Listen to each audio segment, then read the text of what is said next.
Fala pessoal, boa tarde, tudo bem com vocês? A paz do Senhor Jesus, que Deus já abençoe a sua vida. Queria antes de começar o vídeo, pedir a você que deixe a sua curtida, compartilhe esse vídeo e creio que grande é o propósito, né, que o Senhor tem sobre esse canal. E o tema de hoje foi um tema que algumas pessoas me abordam nas redes sociais, alguns atacam, haters e tudo que você possa imaginar. E aí um rapaz falou que eu estava tentando agradar a religião, por isso que eu estava na igreja. Aí eu queria refletir com você sobre isso, porque é um tema interessante a ser abordado. Será que alguém que viveu na homoafetividade simplesmente acordaria um dia dizendo assim, olha, hoje eu decidi que eu vou agradar a religião e vou estar na igreja? Não é bem assim as coisas, filho. Por quê? Porque ninguém simplesmente acorda querendo agradar a um público que você nem fazia parte, pelo menos no meu caso.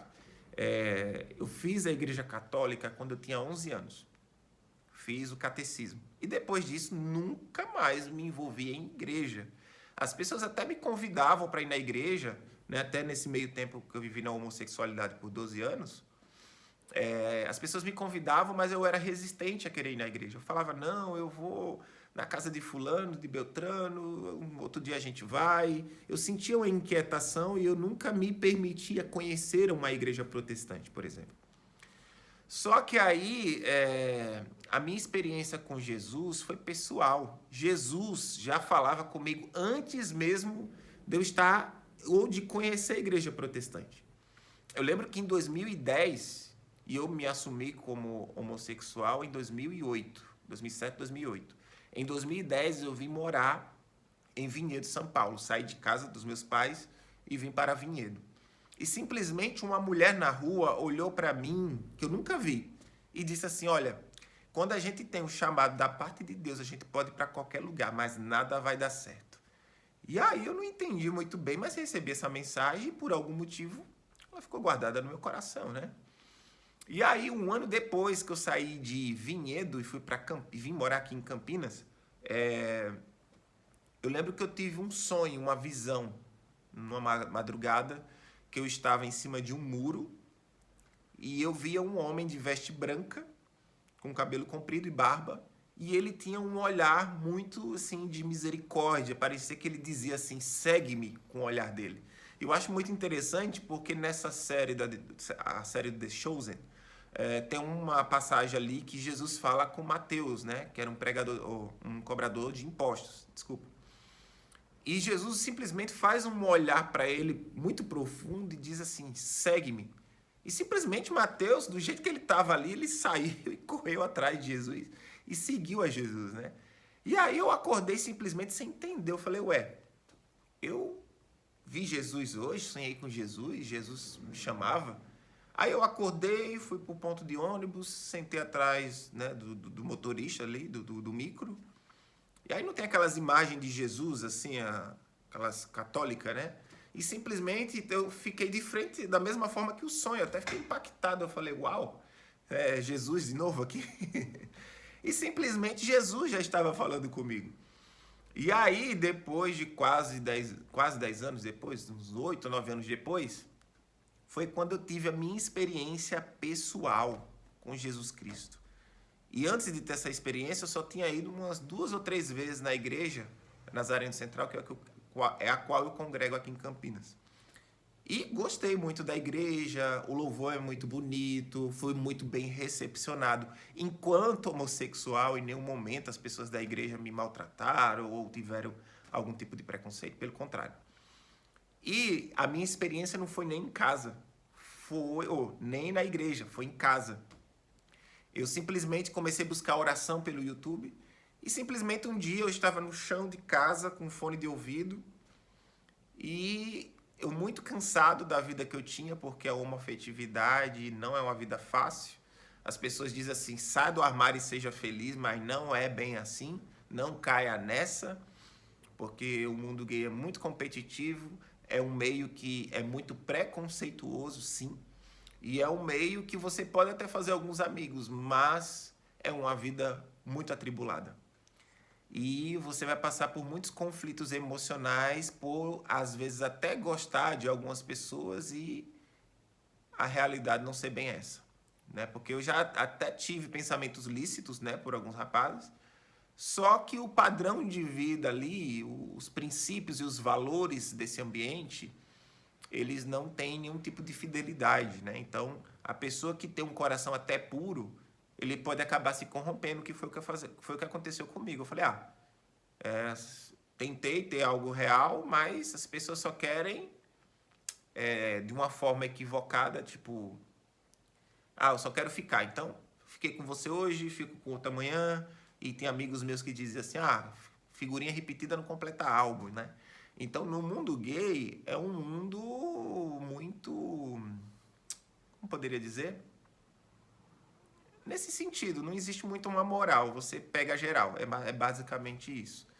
E aí você começa a ter vários problemas, conflitos internos, porque quando você sai ficando com pessoas, você não tem uma pessoa realmente fiel ao seu lado. Então você acaba ficando emocionalmente fraco e necessitado de ter uma pessoa ou de se relacionar sexualmente com uma pessoa, porque a ideia do casamento, principalmente no padrão bíblico, monogâmico, homem e mulher, e Deus só se agrada no ato sexual no casamento, porque é um dos motivos da questão da fidelidade. Porque no casamento você vai poder se relacionar todos os dias e não vai se tornar refém de um desejo sexual e se tornar escravo de sempre estar buscando alguém ou se sentindo frustrado muitas vezes quando não conseguir ninguém e voltando para casa tendo crise de ansiedade ou muito mais depressão. Então, assim, existem vários motivos e algo que as pessoas não falam muito sobre a renúncia. Eu já estou há 5 anos sem me relacionar sexualmente.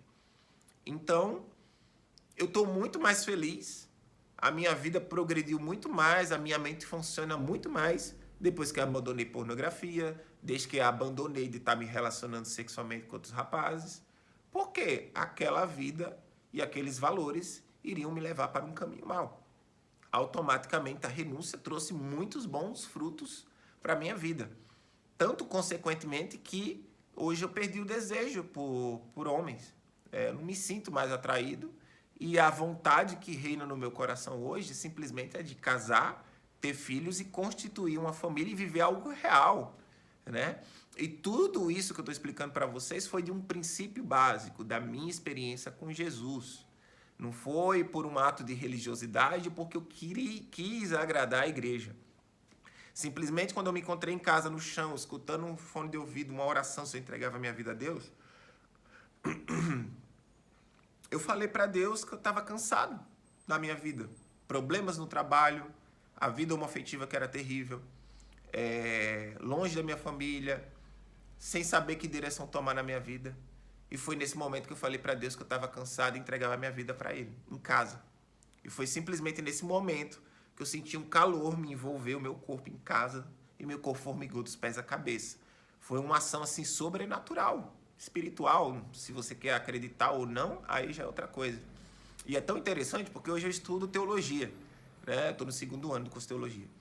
E tem a história de John Wesley, que pode se considerar que ele foi um dos reformadores da fé, né? Do conceito do movimento de santidade.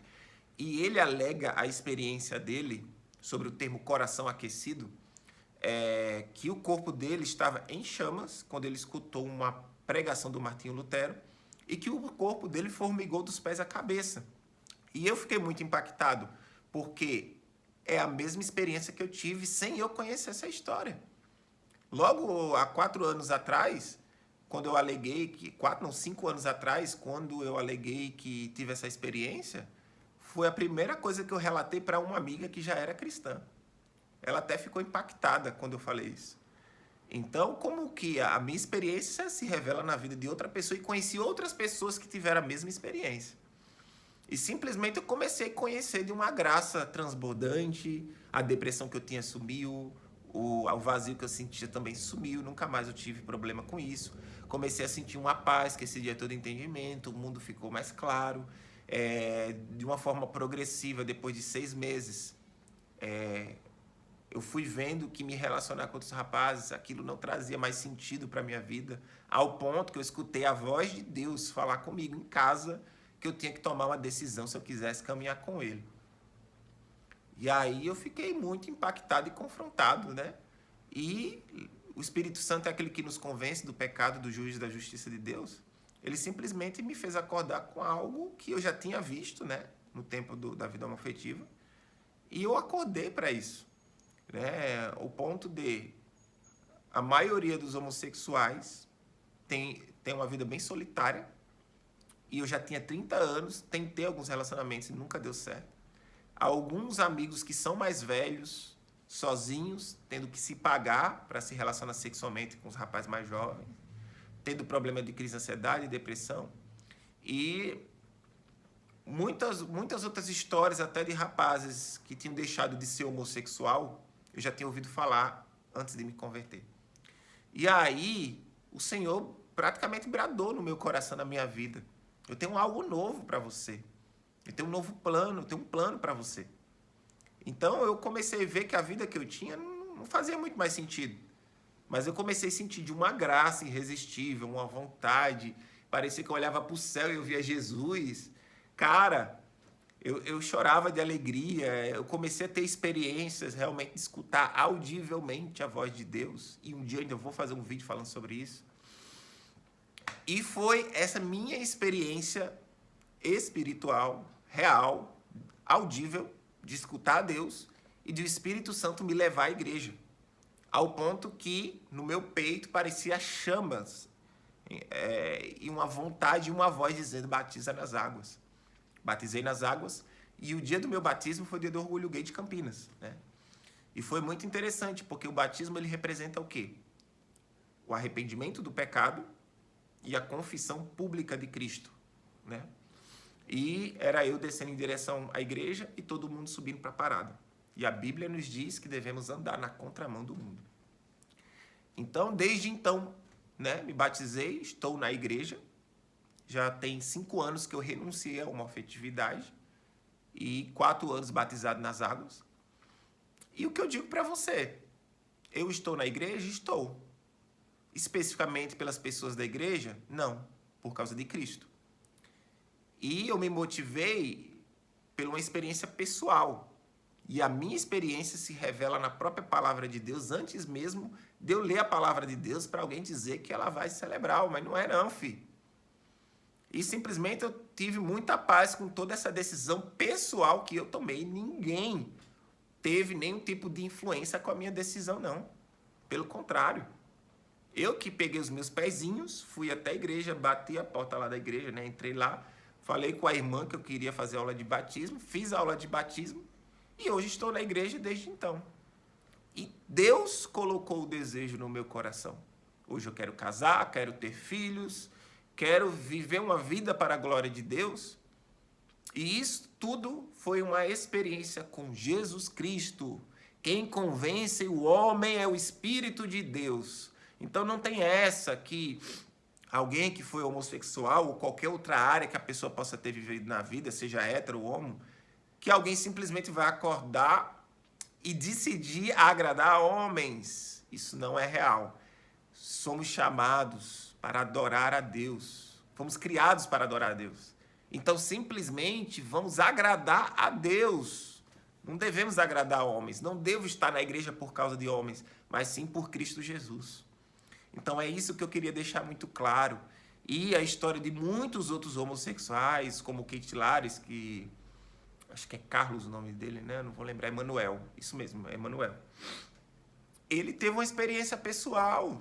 Não foi ninguém que colocou lá uma arma, como diz na cabeça, ou lavagem cerebral, ou qualquer outra coisa, não.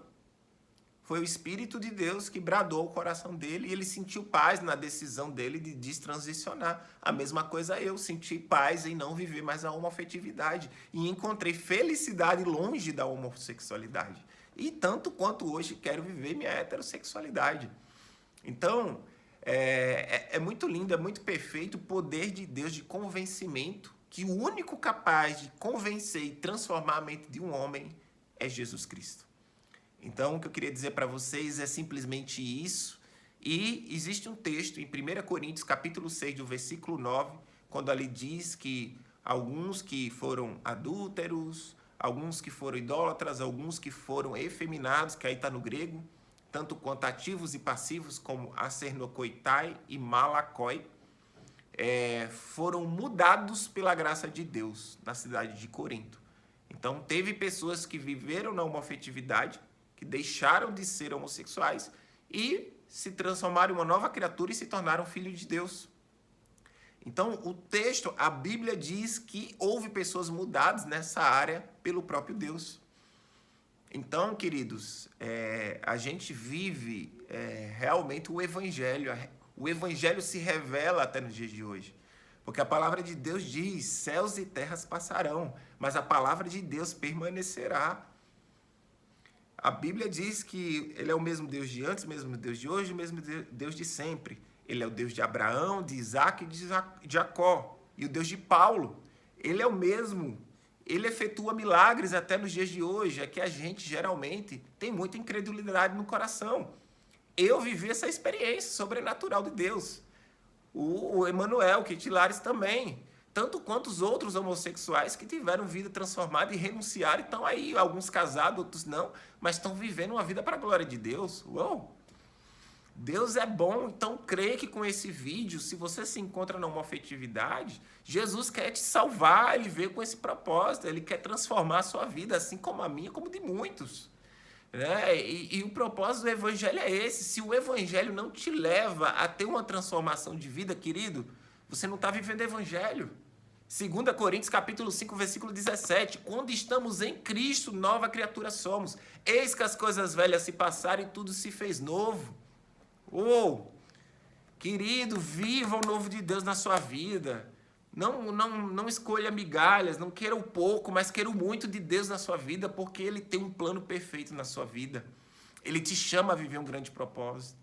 E é isso que eu vivi, isso que muitos estão vivendo. E é algo que o Senhor falou para mim. Eu tive uma visão que eu via muitos homossexuais sendo tocados por Deus, sendo transformados e testemunhando e falando que teve experiência com Jesus. E isso só demonstra o amor e a misericórdia de Deus ao ser humano. Porque Deus, ele é bom, misericordioso.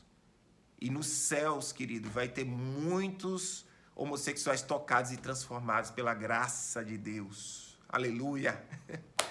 Por isso que, nesse momento, eu só quero, agradecer aqui por esse vídeo, por essa oportunidade de estar testemunhando. Se vocês quiserem me seguir nas redes sociais, é Riquelmo_Araújo no Instagram. Me sigam lá, me dão essa força. Compartilhe esse vídeo. E só peço ao Senhor que Ele te abençoe e creia que temos um Deus do impossível. E para Ele nada é impossível para aquele que crê. Que Deus abençoe.